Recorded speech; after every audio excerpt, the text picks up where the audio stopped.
Qualquer lugar abandonado passa uma sensação ruim, e por mais que ele guarde boas redecorações, encontrá-lo vazio, esquecido pelo tempo, rodeado por objetos deteriorados, pode ser assustador.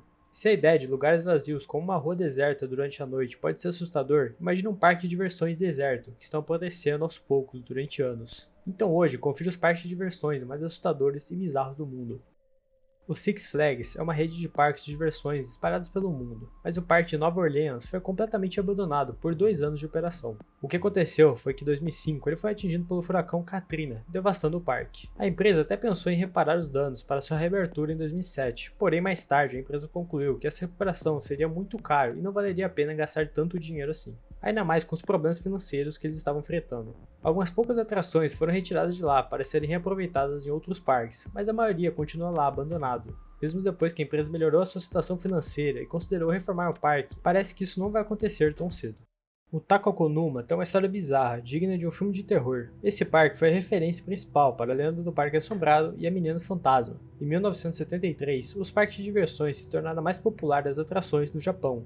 A lenda diz que Makoto procurou a ajuda de um Oni muito poderoso, conhecido como Amanajoku. Caso você não saiba, o Oni é uma espécie de demônio no Japão, e esse demônio específico é um poderoso e maléfico demônio que tem a capacidade de despertar e realizar os desejos sombrios de uma pessoa. E assim foi, Makoto construiu o parque e sua filha simplesmente sumiu do mapa bem no dia da inauguração. Só que o belo e maravilhoso parque não durou muito, ele encerrou suas atividades com menos de 2 meses. Uma montanha-russa gigantesca, uma roda gigante encantadora, dezenas de brinquedos fantásticos, mas acabou abandonado até o ano de 1986. O parque não durou mais que 13 anos, por conta de vários acontecimentos trágicos. Em 2007, um turista do Reino Unido chamado Bill Edwards resolveu conhecer o parque abandonado. Ele foi até o local e constatou que, apesar do tempo, tudo estava intacto, como novo. Escondido em uma montanha, na Carolina do Norte, uma estranha e sombria estrada pode ser encontrada em direção ao Mágico de Oz. Criado na década de 1970, o parque permaneceu aberto por apenas 10 anos e chegou a receber 20 mil visitantes por dia. O projeto era um sonho do empresário Grover Robbins, que em seu primeiro verão chegou a receber mais de 400 mil visitantes. Mas infelizmente Robbins não chegou a ver sua obra-prima finalizada, morreu 6 meses antes da inauguração de um câncer ósseo. A segunda tragédia envolvendo o local foi um incêndio que destruiu a cidade das Esmeraldas e parte da coleção que estava no museu, como os vestidos usados por Judy Garland no filme. Após ser abandonado, o parque ficou à mercê dos vândalos e ladrões que roubaram e depredaram ainda mais o local. Mas após 35 anos fechados, alguns voluntários se reuniram para restaurar ele. Em 2018, após uma pequena reforma, eles fizeram durante o mês de junho uma pequena reabertura. Hoje, em todas as sextas-feiras, eles fizeram uma atração com alguns atores. Esse parque foi inaugurado em 1894, se tornando um sucesso, e até mesmo o presidente John Kennedy e seus filhos frequentavam ele. Eles recebiam milhares de visitantes e rendiam bom dinheiro para os donos. Até que em 1986, quase um século depois, um acidente fatal na montanha-russa Comet levou algumas pessoas a questionarem se o parque era realmente seguro, o que fez o parque perder muito público e começar a reinvestir em novas atrações e sistemas de segurança melhores em 87. Mas mesmo assim, apenas 4 meses depois, em 29 de setembro, o sistema de freios da montanha-russa falhou, fazendo com que um dos carros se desviasse. Embora ninguém tenha se ferido, essa foi a última viagem na montanha-russa. O parque fechou em 3 de dezembro de 1987, devendo 48 mil dólares em impostos e 13 mil dólares em detalhes policiais não pagos. Quase todos os brinquedos foram desmontados e leiloados. A roda gigante do parque foi transferida para a orla de New Bedford. O parque abandonado sofreu uma série de incêndios após o seu fechamento. Durante anos, as únicas estruturas restantes do parque foram alguns prédios de alimentação, que foram seriamente danificados, e a montanha-russa, até ser demolida em 2012.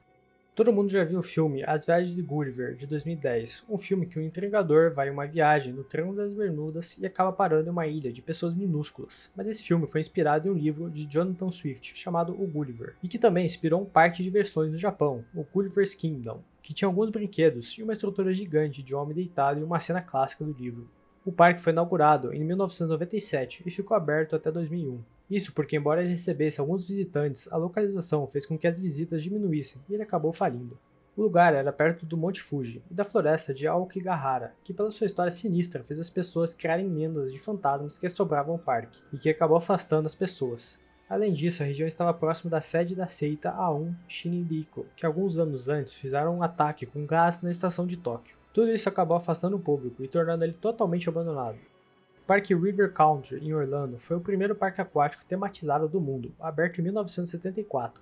Porém, por um motivo misterioso, ele foi totalmente abandonado em 1999. Embora a entrada hoje seja totalmente proibida, o fotógrafo Seth Lawless, especialista em retratar locais abandonados, fez uma visita ao local e tirou fotos de como o parque encontra-se hoje. Não se sabe como ele conseguiu autorização para chegar até a área do parque. O que se sabe é que a Disney não gostou nada das fotos publicadas e baniu o fotógrafo dos parques da Disney. Apesar de ser um sucesso, o parque passou a apresentar alguns problemas. O primeiro deles era a capacidade de lotação do complexo aquático. Enquanto os parques da Disney tradicionais recebiam cerca de 100 mil pessoas por dia, o River Country tinha capacidade para pouco menos de 5 mil visitantes. O acesso ao parque também não era fácil, os visitantes precisavam estacionar o carro na Magic Kingdom e atravessar o complexo de trem para então alcançar a entrada do River Country. Com a inauguração de novos parques aquáticos na Disney, muito maiores e com mais atrações, o River Country passou a gradativamente perder o público até ser fechado. Mas existe uma teoria que defende que o real motivo do fechamento do River Country não foi por motivos financeiros ou baixa demanda por parte dos visitantes.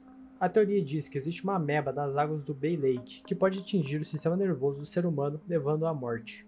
Mesmo que isso pareça um absurdo e seja mais provável que ele tenha fechado por perda de visitantes e dinheiro. E se você chegou até aqui, confira algum dos vídeos aqui na tela que você não vai se arrepender. E se você quiser ir muito além do conhecimento, se inscreva no canal, que isso ajuda muito esse canal a crescer. Vida longa e próspera e até mais.